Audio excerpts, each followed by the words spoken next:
Olá, queridos irmãos em Cristo. Mais uma vez aqui me encontro para gravar o programa Sermões Bombásticos. Sermão bombástico. O de hoje até é um sermãozinho leve, mas eu gosto de pregar assim, sempre preguei assim, de maneira um tanto quanto pesada, com vistas a oferecer aos crentes conhecimento bíblico e das necessidades que impõem uma vida de santidade e de boa conduta no reino de Deus. Eu quero nessa hora ler aqui 2 versículos que falam a respeito. Em Romanos capítulo 2, versículos 5 e 6, onde encontramos: mas, segundo a tua dureza e teu coração impetinente, entesouras ira para ti no dia da ira e da manifestação do juízo de Deus. Olha só, no dia da ira e da manifestação do juízo de Deus, o qual recompensará a cada um segundo as suas obras, ou segundo o seu procedimento.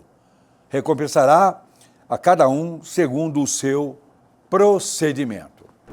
O tema da mensagem desta hora é promessa absoluta. Por que promessa absoluta? Porque a Bíblia está dizendo com clareza que Deus vai recompensar a cada um segundo o seu procedimento, nem para mais, nem para menos, ou seja, na medida exata do proceder de cada um. Deus retribuirá a cada um segundo o seu procedimento. Isso é uma questão de justiça, princípio absoluto, atributo absoluto de Deus. Ao me expressar com este título, promessa absoluta, quero dizer a retribuição prometida por Deus e demonstrada pela palavra de Paulo. Ela terá o seu teto máximo. A retribuição que Deus anunciada e colocada pela palavra de Paulo, terá o seu teto máximo, ou seja, será absolutamente grave, de maneira tal que podemos imaginar, porque será feita pela mão de Deus no limite máximo das iniquidades humanas. Deus tem uma medida perfeita e completa. Deus não age de acordo com as pessoas por força de simpatia, por preferência pessoal. Não, Deus tem a sua lei, os seus atributos, a sua personalidade. A Bíblia é o parâmetro máximo de conduta de todos os servos de Deus, quer seja no passado, no presente e ainda no futuro que tivermos para viver. E diante de Deus, diante desses padrões todos, Ele vai, evidentemente, recompensar a cada um de acordo com o seu procedimento nesta vida. Ele não muda, ele não tem 2 pesos e 2 medidas, ele tem um peso só e uma medida só para todo mundo. Assim, isso diz que ele pesará a mão no máximo da sua intensidade e no limite dos méritos humanos. E aí tanto faz serem méritos positivos quanto sejam méritos negativos. Nesse caso, punição e punição máxima. Queridos irmãos em Cristo Jesus, pensando assim, é natural que as pessoas imaginem que isso ocorrerá só com os iníquos, só com os perdidos, só com os incrédulos, que Deus vai exercer justiça máxima só com aqueles que não creem nele, não acreditam nele, não creem nem aceitam a Jesus Cristo. Não. Na verdade, a punição de Deus contra os perdidos se dará numa forma só, na medida da perdição eterna, se dará na forma de perdição, condenação pela incredulidade, pelos pecados não perdoados e não lavados pelo sangue de Cristo. É claro que lá na condenação eterna vai existir também níveis de condenação, níveis de sofrimento, porque a quem muito deve, muito vai pagar. Quem menos deve, menos vai pagar. Mas tanto o muito condenado, que não existe isso, todos serão condenados, mas não só aqueles com uma condenação pesadíssima, quanto aqueles que tiverem uma condenação mais branda, estarão na mesma condição e no mesmo nível de sofrimento, de infelicidade e de amargura eterna. Porque sobre todos pesará a mão de Deus, mas sentida em igualdade de condições. Embora haverá níveis de sofrimentos para os perdidos, na verdade pouca importa, ou importa pouco, ou pouco menos, porque para quem estiver no inferno, tanto faz menos ou mais, o sofrimento será de uma mesma intensidade. Mas no texto lido, queridos irmãos, Paulo não estava escrevendo para incrédulos. Não era um discurso, não era um texto produzido para pessoas não crentes, não. Ele estava escrevendo para a igreja em Roma, para os crentes romanos. Estava escrevendo para gente que conhecia o Evangelho e estava vivendo de maneira irregular, estava vivendo de uma maneira que desagradava a Deus. Era, portanto, claramente uma ameaça, um aviso: olha, Deus vai julgar vocês todos que se dizem crentes, de acordo com o procedimento de cada um. Era crentes que ele estava escrevendo. A coisa é mais séria do que parece, queridos irmãos em Cristo, pastores, líderes. Deus cobra também e principalmente dos seus filhos. Ele tem mais naturalidade, mais, diríamos assim, mais fidelidade na cobrança e a sinceridade na cobrança quando faz aos crentes, aos salvos, porque são seus filhos. Os perdidos não. Os perdidos não são filhos dele. Os perdidos são filhos do diabo, os incrédulos são filhos das trevas. Podem deixar de ser? Podem, isso pelo novo nascimento. E o novo nascimento vem pela aceitação de Jesus Cristo como o autor e salvador da vida dessas pessoas. Mas enquanto isso não acontece, ele trata a todos da mesma maneira. Mas muito mais rigor ele tem com seus filhos, porque os pais corrigem aos filhos exatamente por uma causa, porque os ama, porque tem interesse neles. E Deus, quando nos pune, Deus, quando nos repreende, o faz porque Ele é nosso Pai. Ele tem soberania sobre nossas vidas. Então, já que Deus retribuirá a cada um segundo o seu procedimento, eu quero fazer algumas perguntas a você. São 4, na verdade. A primeira dela é: como está o seu proceder nas relações íntimas com você mesmo? Como você está procedendo com você mesmo, com o seu interior? E por que isso? Porque no momento que você aceitou a Jesus Cristo como Salvador, no momento que eu aceitei a Jesus Cristo como Salvador, o que ocorreu? O Espírito Santo entrou em mim, procedeu à regeneração, me transformou em uma criatura, em um filho de Deus. Ele se identificou com o meu espírito, que o meu espírito veio de Deus. O seu espírito também veio de Deus. Ele se identificou com os nossos espíritos e passou a fazer parte integral de nós. Heitor, que fala com os irmãos e amigos nesse momento, não tem um espírito só meu. O Espírito de Deus por Cristo habita dentro do meu espírito, habita em mim. E por causa disso, eu tenho que me respeitar profundamente. Eu tenho que proceder de maneira correta comigo, na intimidade de mim mesmo. Como assim? É fácil pensar. Como é que eu posso proceder de maneira correta comigo? Já que eu não sou uma terceira pessoa para me olhar à distância, sou eu mesmo. A questão é muito simples. E eu faço uma pergunta secundária. Como estão os meus pensamentos? Ou como estão os meus pensamentos, melhor? E como estão também os seus pensamentos, meu querido irmão, meu querido amigo? Em que você está pensando?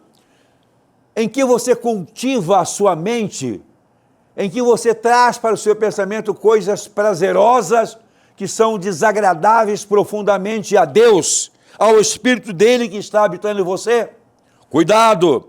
Nós devemos ter, sabe o quê? A mente de Cristo. Nada é exigido a menos do que isso, não. Nós temos que ter a mente de Cristo. E a mente de Cristo não pode dar lugar à pornografia. Não pode dar lugar a maldades. A mente de Cristo não pode dar lugar a maldições. Não pode dar lugar a corrupções. A mente de Cristo tem que ser pura. Como está o seu pensamento? Você pode dizer, mas pastor, não tem jeito. De vez em quando eu penso, há um ditado muito simples que você não pode impedir que um passarinho pouse na sua cabeça. Não pode mesmo. Se ele quiser pousar, ele vai pousar. É uma questão de coragem, oportunidade, necessidade. Ele vai pousar na sua cabeça, mas vai fazer ninho ali se você deixar. Um passarinho pode pousar na minha cabeça a hora que ele quiser. Mas morar ali, fazer um ninho, ele não vai fazer. Pois bem, os pensamentos sujos, pornográficos, as impurezas, a prostituição e outras coisas más que as pessoas procuram até na internet, encontram em grande qualidade para curtir, se deliciar com aquilo ali. Fique sabendo, o Espírito Santo que habita em você, meu irmão, minha irmã, tem horror dessas coisas, porque ele está em você. E você está obrigando a ele ver essas coisas, a ele dar atenção para isso e ainda suportar os seus desejos de iniquidade presentes no seu coração. Nós temos a mente de Cristo, é bom que tenhamos. E como era a mente de Cristo, meus queridos irmãos, em Cristo Jesus, colegas, pastores? Olha, a mente de Cristo era pura, porque ele era Deus. Ele foi tentado. Tentação é alguma coisa que vem de fora, não nasce em nós. Agora, eu posso buscar um meio de pensar em porcaria. Isso é uma autotentação. E quem está me ajudando, quem estará me ajudando a fazer isso é o diabo. É a carne. A carne, ela jaz no maligno. A carne é pecado. Ela não contém pecado, ela é pecado. Por isso ela está condenada à morte. Mas a mente de Cristo acompanha a natureza dele, pura, perfeita. Em Jesus não foi encontrada qualquer iniquidade, nenhum pecado, iniquidade alguma, pureza total e absoluta.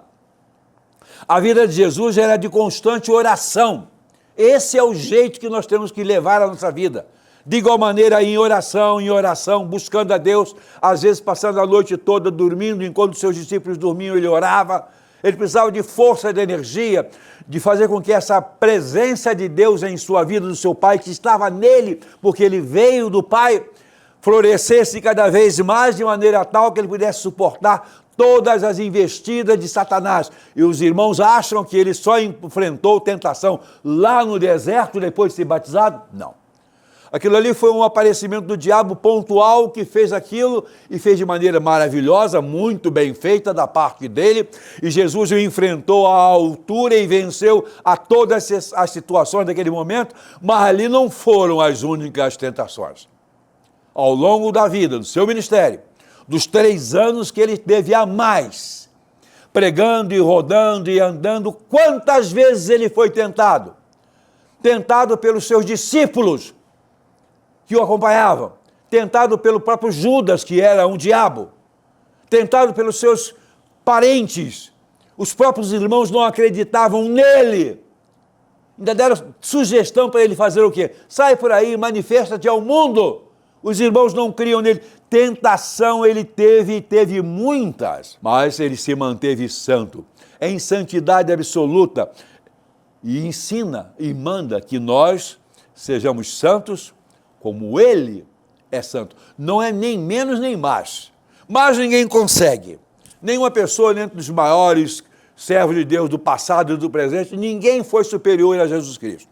E ninguém o será. Então, sede santo como eu sou santo. A medida para cima é uma, a medida dele. E para baixo também, o piso é a medida dele também, como ele é santo. Em termos de santidade, meus queridos irmãos, temos que ser santos também intimamente. Não é questão de ser santidade só diante dos outros. Isso pouco importa. Deus não se interessa pelo modo só como nós nos manifestamos ao mundo, mas no modo íntimo como vivemos. Intimamente como eu cultivo o meu espírito. Intimamente como eu cultivo a minha relação com Deus através do Espírito que habita em mim. Intimamente no meu dia a dia, nas minhas orações, no meu pensamento, nas leituras, no que passa pela minha cabeça, o que eu deixo e o que eu expulso. É aí que entra essa primeira condição, ou seja, proceder nas relações íntimas, que é o caso primeiro. O segundo, como está o seu procedimento em relação ao próximo? Começa com você. Mas como está o seu procedimento em relação ao próximo? A Bíblia diz que devemos amar ao próximo como a nós mesmos. E é assim que nós amamos? Amamos mesmo ao próximo como a nós mesmos? Não podemos nem devemos fazer acepção de pessoas, achar uns melhores do que outros, evitar alguns, perseguir alguns, bajular a outros. Não, não.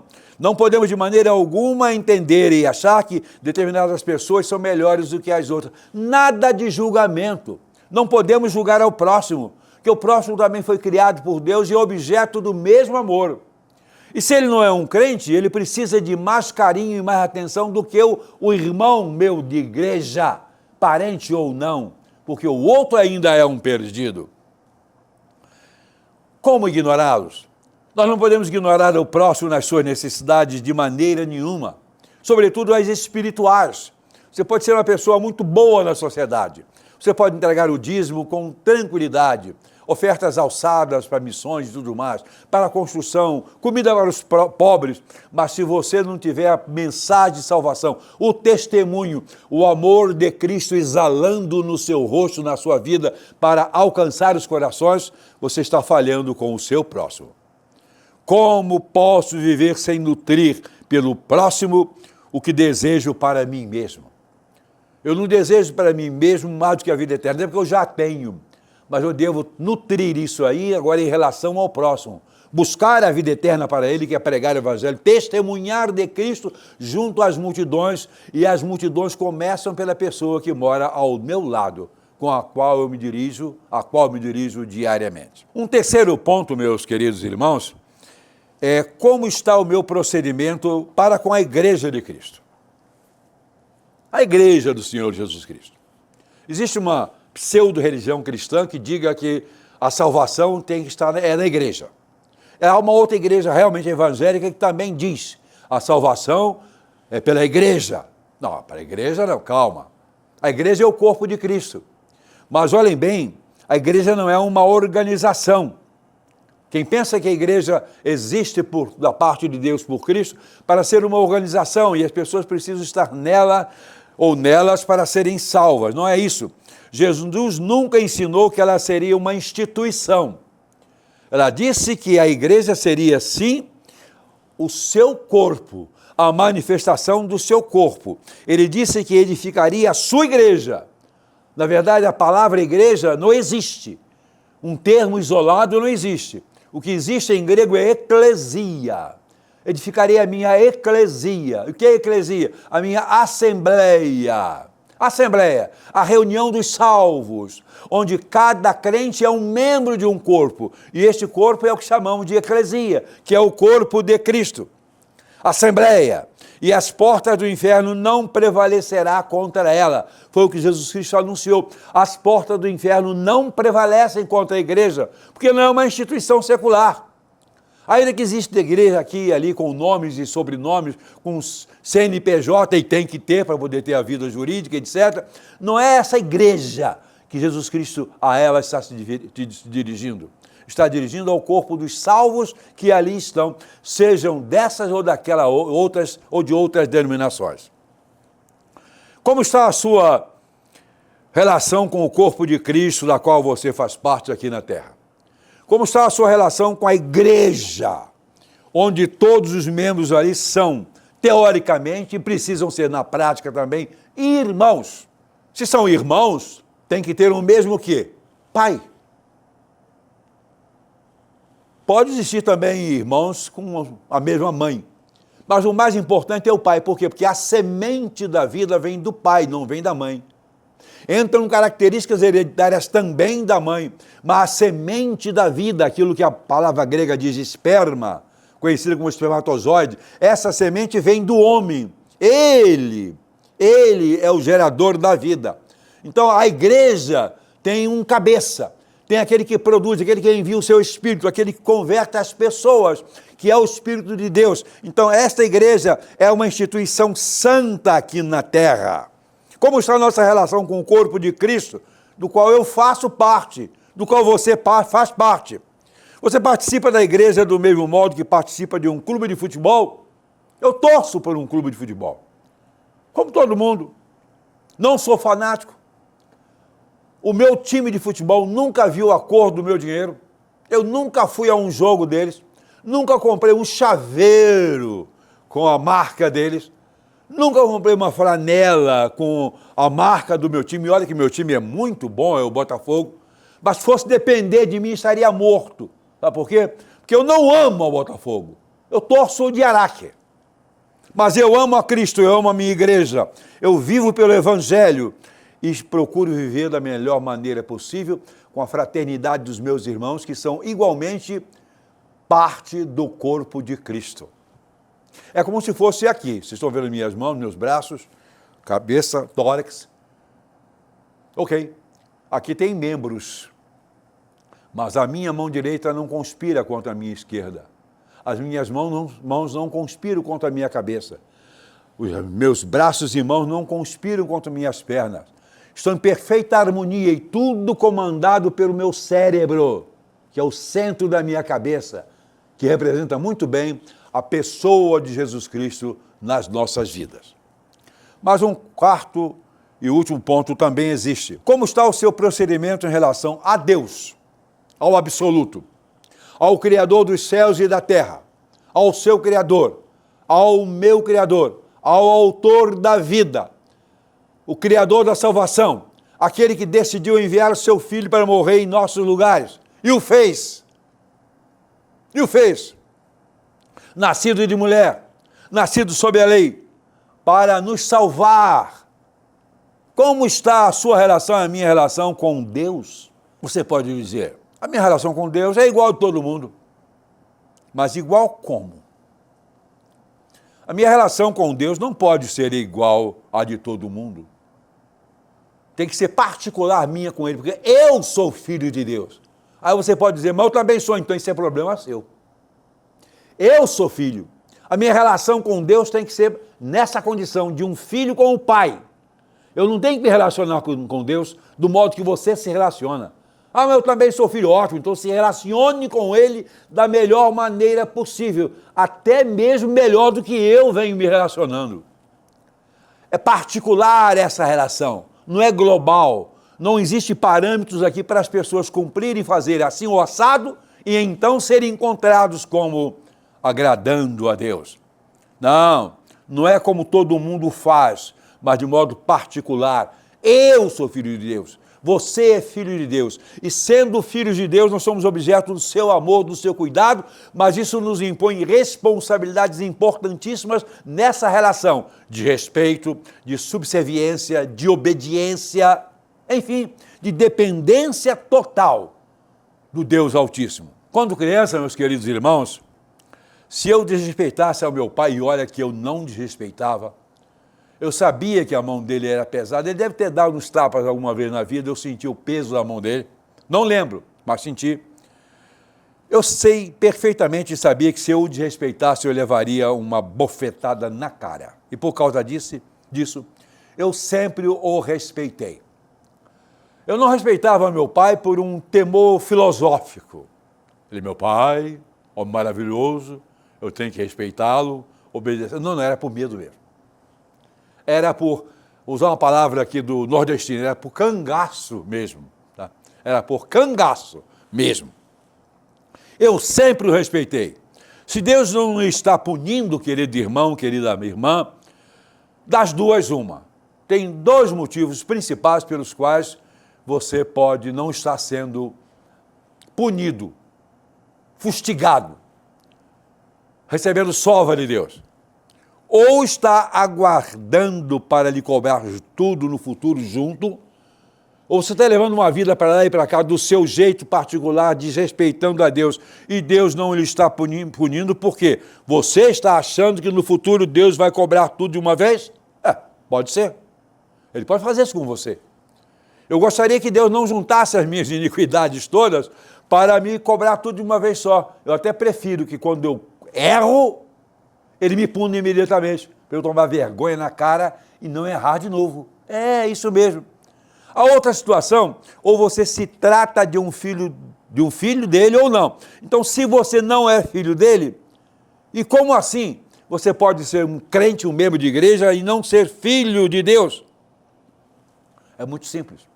Você pensa que confiou em Deus, você pensa que se arrependeu, você pensa que você mudou de vida, você pensa que está fazendo a vontade de Deus, mas está cuidando dos seus interesses, dos seus propósitos, do seu futuro material, você não se submeteu a Deus de maneira total, absoluta, e consequentemente o Espírito Santo de Deus, que é o que nos torna filho, não entrou em você. É simples. Então você pode, mesmo achando que é um filho, não é um filho, porque você não teve a Jesus Cristo na sua vida como um Salvador e Senhor. Você tem como um referencial de homem. Como referencial de homem importante, poderoso, que dividiu a história, que fez milagres maravilhosos, que amou o mundo intensamente. Praticamente todo mundo acredita nisso, mas que tenha submetido a Jesus Cristo como Filho de Deus, o seu Salvador, poucos. Queridos irmãos, Deus não lida conosco como os pais irresponsáveis de hoje. Não olhe para a humanidade hoje, o parâmetro de paz, como os pais cuidam dos seus filhos, como se Deus o fizesse da mesma maneira. Não, não. Ele é absolutamente justo, absolutamente responsável, absolutamente exigente, absolutamente puro. E ele julga e ministra a sua mão sobre todos os filhos dele, de acordo com os parâmetros dele que estão aqui na Bíblia, que é a sua palavra, a palavra vida. Não adianta dizer, agora mudou tudo, estamos em tempos modernos, agora temos que relativizar tudo. Não, nada em relação ao compromisso de Deus conosco e nós com ele é absoluto. São absolutos essas relações, não mudou nada, é a mesma. O Deus de ontem é o Deus de hoje, e os filhos de ontem têm que ser os filhos de hoje. A submissão é exigida tanto no passado, era no passado, quanto é exigido hoje. Ele cumpre tudo quanto promete e exige toda a medida que ele estabeleceu. Que retribuição você está esperando? Como é que você está procedendo? Como é que você está vivendo? Como é que você está levando a sua igreja, a sua vida na igreja como servo de Deus, como parte do corpo de Cristo? Em todos os aspectos da contribuição, no amor, no respeito, na intimidade do seu coração. Como é que você está vivendo? Vivendo como um incrédulo? Se você estiver vivendo como um incrédulo, eu digo assim, continue, porque você vai para o inferno, porque você não é um crente. Quem vive como um incrédulo, incrédulo é. Viva como filho de Deus, como servo de Jesus Cristo, amando, vivendo, se conduzindo pelos parâmetros de Deus para a nossa existência. Que Deus abençoe.